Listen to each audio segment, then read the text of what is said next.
month, and we said on our Facebook group that we're going to look at ideals versus reality in a homeschool environment.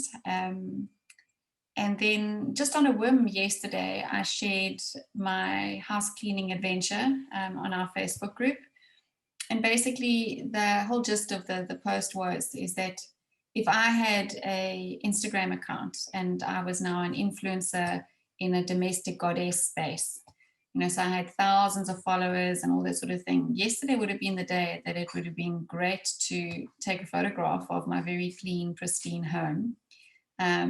Which would then give everybody the impression that it always looks like this, that it's always clean, that there's never boxes piled up on the table or dog hair lying around or whatever it is. And the response to that post was amazing to see that parents really just want to understand or to have real interaction with real people and not stock photography where the lighting is perfect and everybody's happy and everybody's smiling, because what we do then is we measure ourselves to that image. So I thought we could talk about in general, we'll go into more specifics through the month, but in general, why do you think we as moms, and I think maybe women in general tend to do this, but it seems to hit the homeschooling moms quite hard in that they think that they have to go for this image of what it looks like on stock photography. So what are your initial thoughts? I think it's something we do not only in homeschooling. I think we all tend to think that we're the only ones that are struggling or have problems. We look at everybody else and we think that their relationships must be perfect. We think their parenting must be better than ours. We think, whatever it is that we struggle with, we kind of think that possibly we're the only ones. And it's not something you always share with people, your struggles. I'm not going to share with the whole of South Africa when I've just had an argument with one of my kids or with my husband or whatever. We just don't always talk about those things in a public space. We just suffer in silence. So I think when you're struggling, you imagine that everybody else isn't. Yeah. And then you just beat yourself up unnecessarily instead of realizing that we're all human and we're all frail and we all have bad days and our kids all make messes and it just is reality. But I think we just live in this dream world where we imagine that everybody else has it all together all the time and we're the only ones who are struggling. And I think once you just realize that you're thinking like that, then you can maybe stop yourself. Yeah, definitely. Yeah, I agree. And I don't think social media helps either. We're not going to let all of our children's failings and hang out there on social media. We do need to protect them as they mature and they grow, and their mistakes must be their private mistakes and that sort of thing.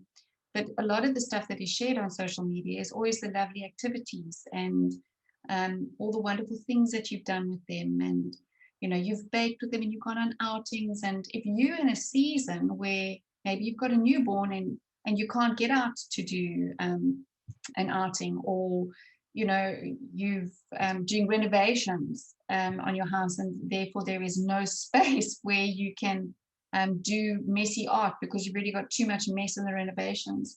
You can take that on yourself and say, oh, but I'm not doing this, I'm not doing that, I'm not doing this.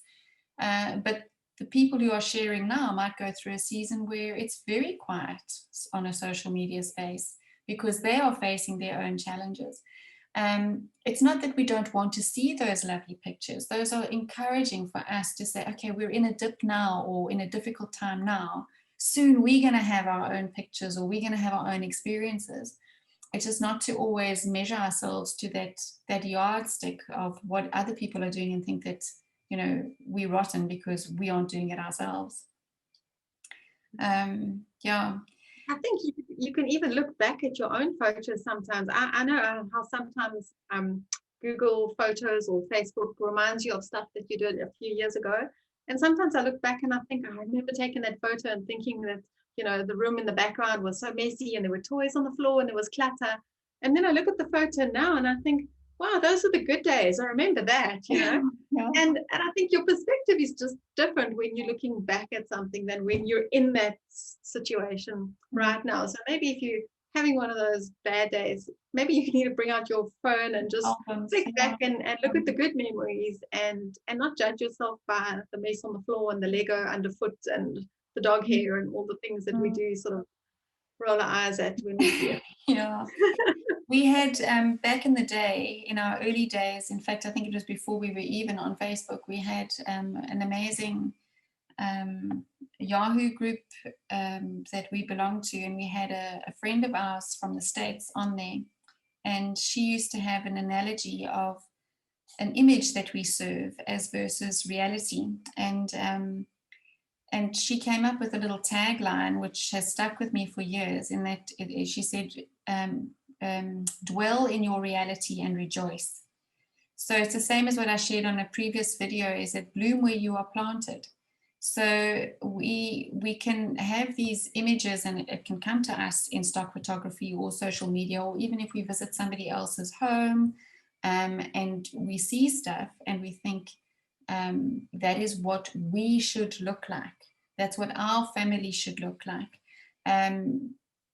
You know, obviously we were birthed out of the American home education movement, and a lot of that stuff was huge families, you know, everybody dressed in a red t-shirt and blue denim bottoms, and you know, everybody's smiling, and all the girls have got long hair, you know, and it was kind of that, you know, do we buy into those kind of images? And if it's not the path that you need to forge for your family, then it's going to be a very hard taskmaster to achieve something that is not yours. You know, you don't own it.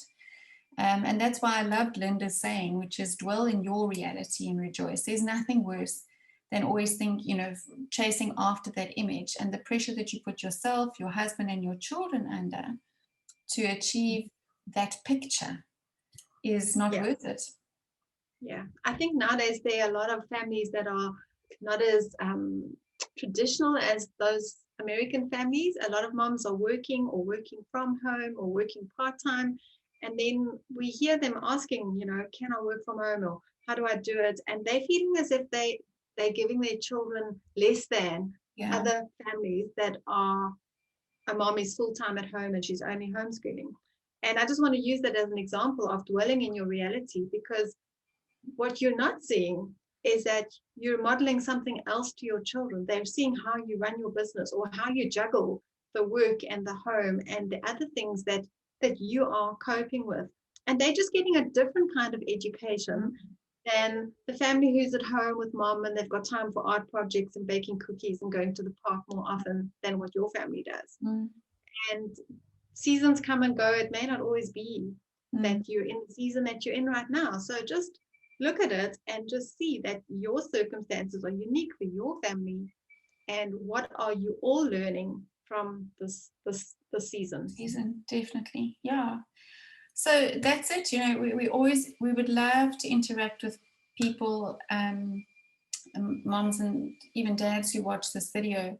So if there's anything specific that you'd like us to address, pop a comment below and we can have a chat around that. We've got some ideas that we want to throw around over the next couple of weeks, but in general, I think that can be the tagline for this video, is to dwell in your reality and rejoice, whether you're working mom, stay-at-home mom, 10 children mom, 1 children mom, and take it from there. Great stuff. Nice chatting.